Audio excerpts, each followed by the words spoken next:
On this episode of Loving the View with Russ and Nettie, my dad flies in from Michigan. We take him on a road trip out of Reno to visit Yosemite, Alcatraz, the Redwoods, Burney Falls, and finally the Subway Cave near Lassen National Park. We are loving the views and want you to come along and love them with us. Look who's here, Lily. Hi. Who is that? You ready for a road trip? Yes, I am. All right. Are you ready for a road trip? Okay. All right, we'll go on a road trip. Taking Highway 88 as the overpass to get over to Yosemite. It's a beautiful route. We needed a rest break, so we stopped at the Pacific Crest Trail Mice Meadows Trailhead parking lot near Carson Pass. Before taking back off down the road, we checked out the area a bit. So there's that sign on the tree up there that says Pacific Crest Trail. Nettie and Lily walked across the stream for a quick minute before coming back to the parking lot, just to get a look at the woods.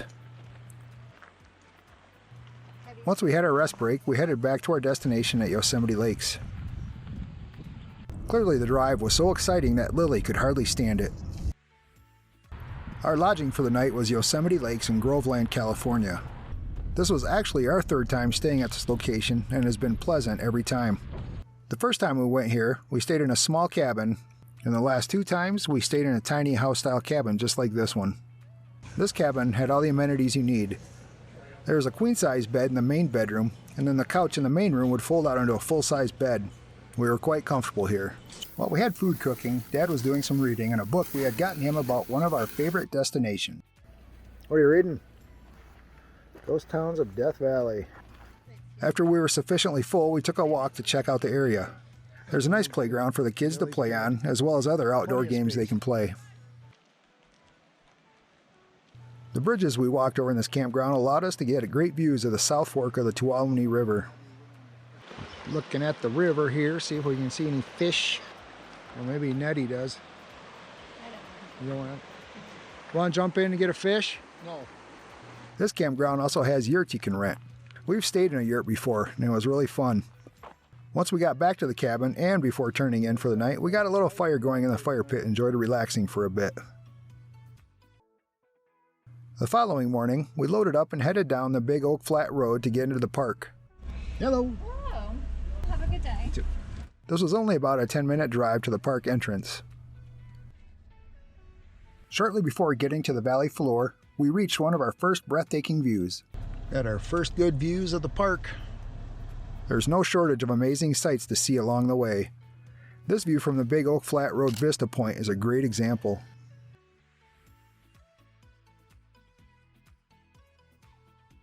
We also made a stop to check out both Cascade and Tamarack Creeks. The water was definitely coming down.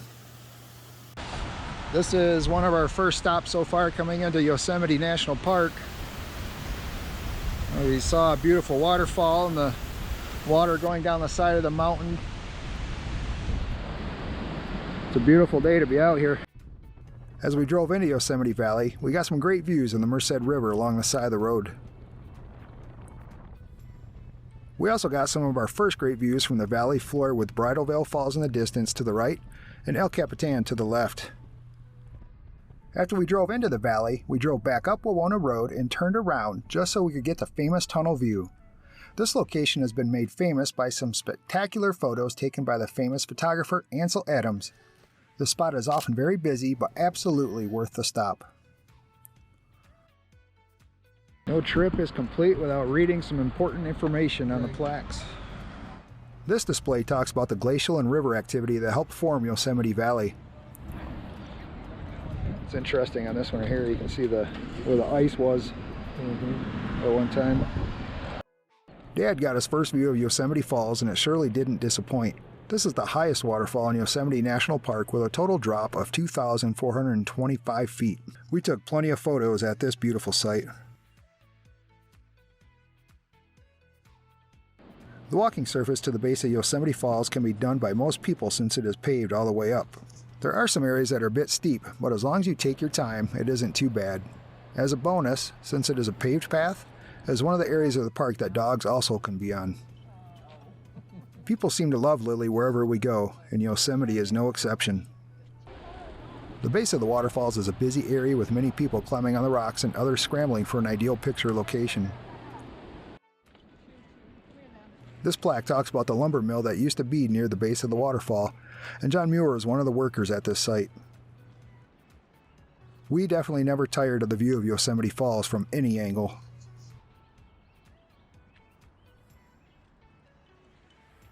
Dad is looking at a slice of giant sequoia tree where the date rings are marked for big events in history. This one goes back more than 1,000 years.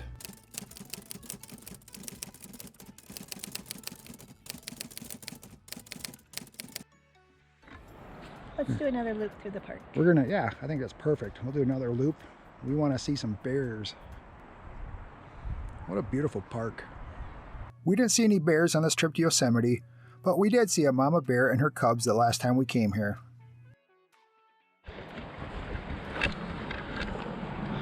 When we come to Yosemite, one of the things we really enjoy doing is watching the climbers on El Capitan, and today's no different.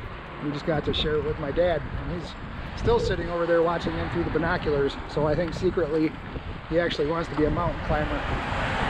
So I think for Christmas we should get him rock climbing lessons, Nettie. Here's our future rock climber watching the climbers.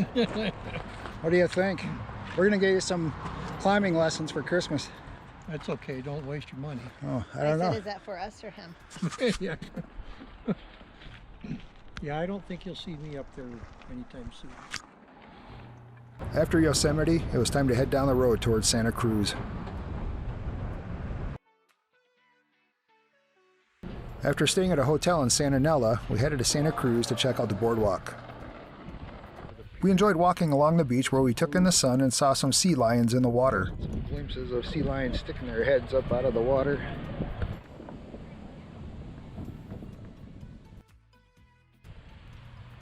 Our excitement was quickly shut down when we found out dogs were not allowed on the pier. This ruined our plans for some good seafood at one of the restaurants on the pier. Even still, Nettie went back towards the car with Lily, while my dad and I walked to the end of the pier and at least take a look at everything. Lily didn't strike out completely, though. She did at least get to see a sea lion. Lily, you ready to hit the road? Well, since the pier doesn't allow dogs on it, we didn't get to go with Lily to get food, so we're going to go to the Pie Ranch in Pescadero. So we will see you there. We're going to go in and check out the Pescadero Pie Ranch. See what they have here. Obviously pie. The Pie Ranch is a fun little shop on the way to San Francisco, with homemade jams, ice cream, crafts, farm fresh eggs, and of course pie. While we didn't end up getting any pie, we did get a couple of gluten-free brownies, which were really good. And my dad got a jar of strawberry lemonade jam, which Nettie and I accidentally started eating before we could send it home to him in Michigan. Sorry, Dad. One of the popular spots we went to was the Pigeon Point Lighthouse. This lighthouse is also on Highway 1, about 20 miles south of Half Moon Bay and 27 miles north of Santa Cruz. This area is originally called Whale Point, and was renamed Pigeon Point after a clipper ship named the Carrier Pigeon was destroyed by a rock that was hidden by the fog in 1853. The lighthouse itself is 115 feet tall and was built in 1872. Inside the lighthouse is a Fresnel lens that has 1008 handcrafted lenses and prisms that concentrate the light, allowing it to be seen from up to 24 miles away. This is the oil storage building. It has a lot of information in here about the lighthouse from the past and information about local whale hunting. While we didn't see any on this trip, whales are frequently seen during the spring from this location.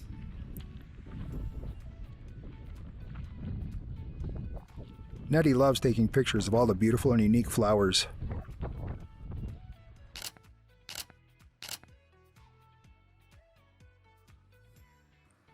If you're so inclined, you can also rent out the quarters at this facility. There are 4 light station buildings that were converted into a hostel. If you're interested in staying here, I'll share a link in the description so you can get more information. Keep in mind, if you're traveling with your canine friend, they are not allowed on the park grounds except for service animals. Coming into San Francisco along the shoreline, we stopped at Fort Funston. There's the old Nike missile base here. So we're gonna walk around and look at a couple of things. Not only was Fort Funston an old Nike missile base, but it was also a shoreline defense location during World War I and World War II. There were multiple shore batteries at this location. This one is called Battery Davis and housed two 16-inch Mark II Navy guns.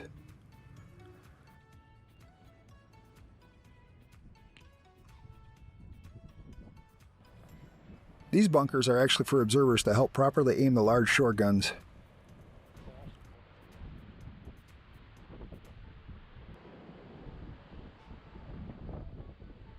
This location is also super popular with hang gliders, as it is a perfect spot to fly off from the tall cliff face toward the ocean.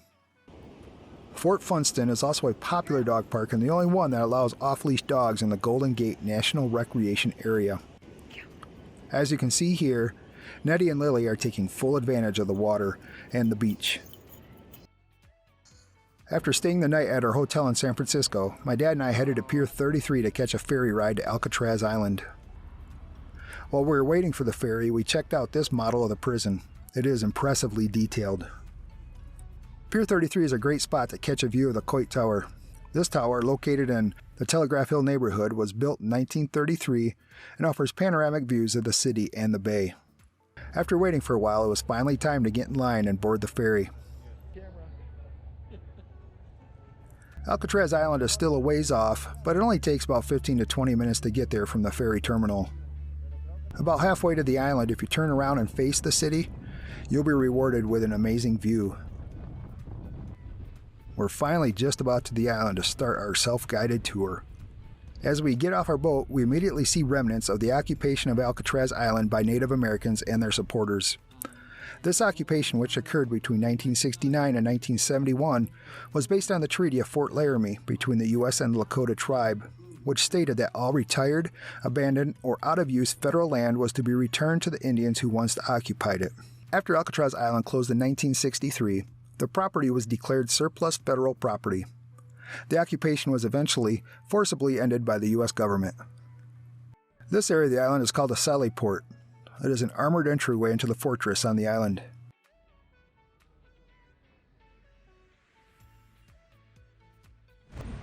Penitentiary electric shop here on the left. 1934 to 1963. Also a military salvage shop. There are a lot of cool old buildings to check out. I'm sure if these buildings could talk, they'd have a lot of stories to tell. Apartments, penitentiary residence. 1934 to 1963.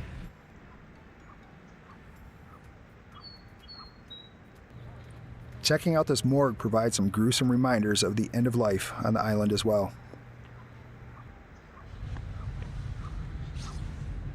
Looks kind of grim in there. Old air compressor. Yeah. One of the first things the inmates will experience is the shower room, where the inmates will get their clothes and other supplies. It's sobering when you look at how drab and sad the whole area looks inside. Because of COVID, we were given telephone-type devices that played prison tour information.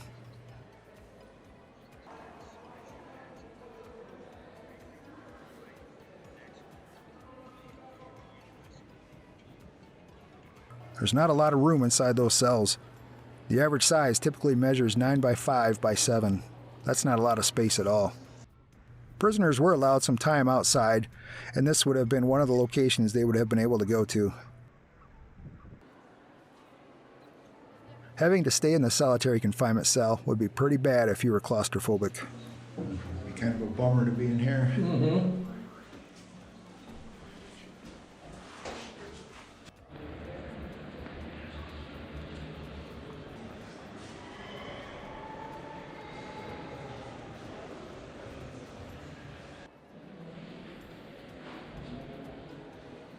Alcatraz is said to never have had a successful escape, but there have been many attempts. One of the most famous is the attempt by John and Clarence Anglin and Frank Morris. These men made replicas of their heads out of plaster to make it look like they were still sleeping in their bed. Over time, they also chipped away at the wall to make a crawl-through hole to get into a utility corridor and climb to the roof of the prison. From there, they made it to the water and attempted to use a raft made out of rubber raincoats to get to the mainland. These men or their bodies were never found after this escape. The FBI closed the case on finding them on December 31st, 1979. Even though the FBI closed this case, these 3 men are still wanted by the U.S. Marshal Service to this day. After we dropped off our tour phones at the end, we checked out the kitchen and cafeteria area. I can't imagine there was a lot of high-end dinners served here. What do you want to eat? We were really pleased to finally be able to check out Alcatraz, as it has been on both of our bucket lists for a long time. While we couldn't check everything out on the island, it was definitely worth the visit. Of course, no visit to San Francisco is complete without a drive over the Golden Gate Bridge. If you have time, make sure you take a walk on the bridge. We hear the views are stunning. On our way up to the Redwoods, we made a quick stop to the Charles M. Schulz Museum in Santa Rosa. My dad has always liked Charlie Brown and the Peanuts, so we surprised him with a stop here to see some of the history of this famous cartoonist. There were a lot of neat displays here, with one of them being a setup of his home office. It was fun to see, and Lily even got her picture by Snoopy's doghouse. One of the biggest things we wanted my dad to see out here were the Redwoods. We had 2 locations lined up, with the first being the Avenue of the Giants. This road is along Highway 101 in Humboldt County, California, and stretches for about 31 miles and comprises just over 51,000 acres of redwood groves. We mostly just drove down this road, but did make a couple of stops to check out a couple of the trees we saw along the way. We even got my dad to climb over some logs to get his picture next to one of the big trees.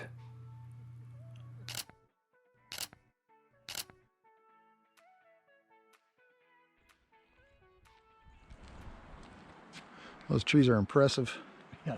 All right, we're coming out of our new redwood tree home. What'd you think of it? Oh, it's great. Spacious, isn't it? Spacious. Yeah. Well, we're out here. We don't see any squatches yet. You see any squatches, Nettie? Listen for knocks. We're pretty sure we didn't see any Sasquatch out there, but you never know. They do like the redwoods from what we hear. The Avenue of the Giants was a great precursor to the stop we'd be making at the Stout Grove near Crescent City the next day. Also near the Avenue of the Giants was the Trees of Mystery tourist area, where we just had to stop for an important picture. Before we got into Crescent City, we stopped at Wilson Creek Beach. Lily wanted to stretch her legs and play in the water a bit. We also took this opportunity to do a little tide pooling, but we didn't see much in the little tide pools at all. Nettie did find a couple of cool rocks. It was also cool seeing Wilson Creek flowing into the ocean.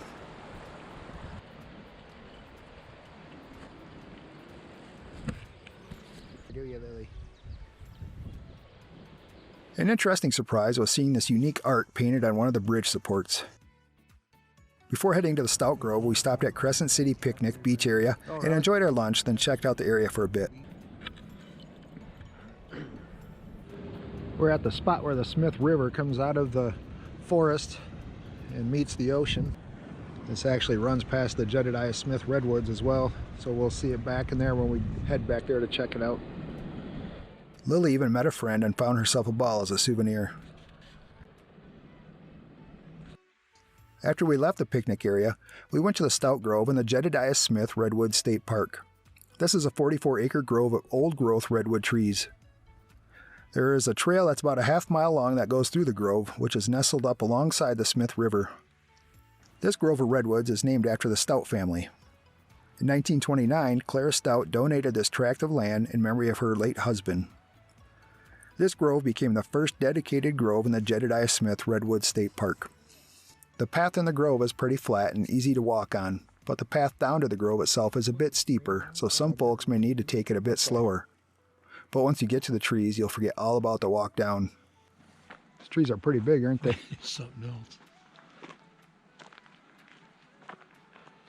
There are many humongous trees in this grove, which offer great photo opportunities, but picking which one is a difficult decision. I say just do a bunch. Nettie even pitched in to take a photo of this family. Something everyone should do when they are in nature is to just stop, close your eyes, and listen to everything around you. It is so amazingly peaceful here.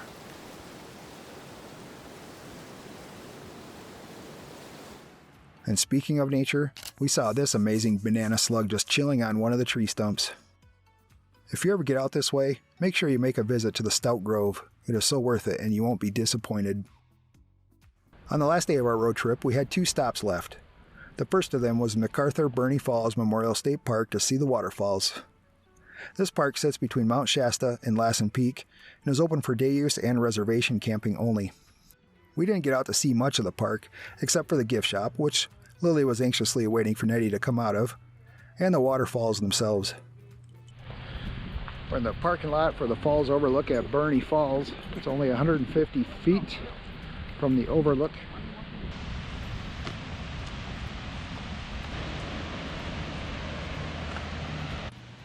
After looking at the falls from the overlook off the parking lot, I hiked down the well-maintained path to the base of the falls and stopped along the way to get some videos. It is so hard to put into words how amazing this location is. It is definitely worth a stop. It wasn't too busy the day we were there, but according to the state park website, the entry into the park can be delayed for up to an hour because of the large number of visitors that the park can get. I would say we got pretty lucky. After getting some video of the falls, we headed out to our final stop of the road trip, the Subway Cave. The Subway Cave is located on Highway 89 in Lassen National Forest. You been to Subway Cave before? No. Alright, let's go see. This tunnel is pretty easy to access, with well-marked paths and stairs with railings that bring you down into the tunnel itself. This cave is a lava tube that was formed during volcanic events nearly 20,000 years ago. When lava flowed through this area, the lava that was on the surface hardened, while the lava beneath the surface kept flowing, creating this tube. Oh, you look official. The floor of this tunnel is pretty level, but it is kind of misleading as it is also pretty rough, so you need to pay attention when you're walking. There are also a couple of spots with limited headspace, so you'll need to watch for that as well. Make sure to bring a flashlight with you. We used headlamps and that worked great. The last time Nettie and I went here, we took some photos in the tunnel and even did a little bit of long exposure photography with a red light in one of the tunnel offshoots. It almost looks like it might be lit up by lava. The cave stays at a temperature of 46 degrees Fahrenheit year-round and makes a nice reprieve from the outdoors when it's hot out. Once we were back outside, it was just a short walk to our picnic table, where Nettie and Lily had a yummy lunch waiting for us. This was a great day and a great way to end a road trip. We hope you enjoyed coming along on our voyage and were able to love the view of everything right along with us. We look forward to seeing you again on the next trip.